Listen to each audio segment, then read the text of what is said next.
Hi everybody, Paul Cameron here from Speed Up My Search with some job search tactics and motivation for today. And in this video, I'm going to show you how you can retool your resume to get more responses, because it's not as hard as you might think. And if you need even more help with your resume, I have a free resume retooling guide that you're welcome to check out at speedupmysearch.com/retool, and that can help. And as always, if this video is helpful for you, please click that like button so more people in your network can find it. And thanks for your help with that.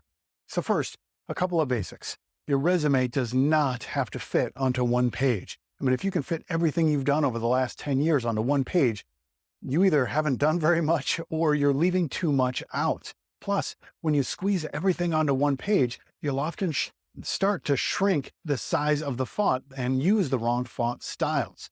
And there are several applicant tracking systems out there, some of the biggest ones, in fact, that will automatically delete your resume if your font size is too small or if you use the wrong font style.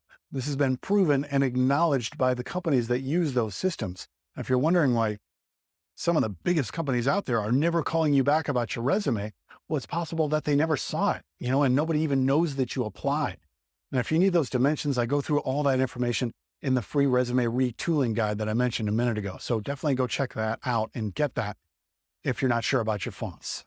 Next, use a summary statement and not an objective. An objective is what you want. And when an employer who doesn't yet know you looks through your resume, they're looking to see if you can meet their needs, not how they can meet yours. I mean, think about it. If you need to hire someone to fix your kitchen sink at home, you're going to look for someone who has experience fixing kitchen sinks, not someone whose objective is to fix sinks.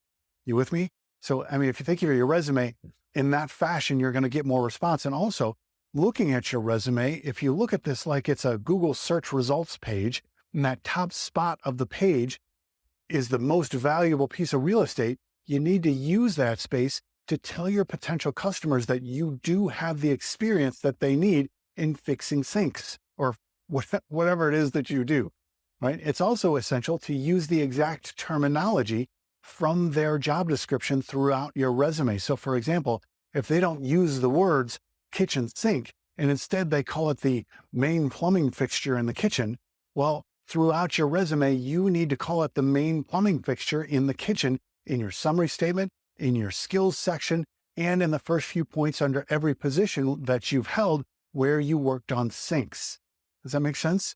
So if you do that, you're going to start seeing more responses. Like I mentioned in our last video, in the resume timing video, they're spending an average of about 7 to 15 seconds looking at your resume, never more than 30 seconds. They simply want to know, does this person have the experience doing what I need them to do for this job? And if they don't see it, they move on. Now, this barely scratches the surface of what's covered in my course in speedupmysearch.com. And I even give you a resume template that you can work from to retool your resume even faster. So I encourage you to check that out if you need help with your resume.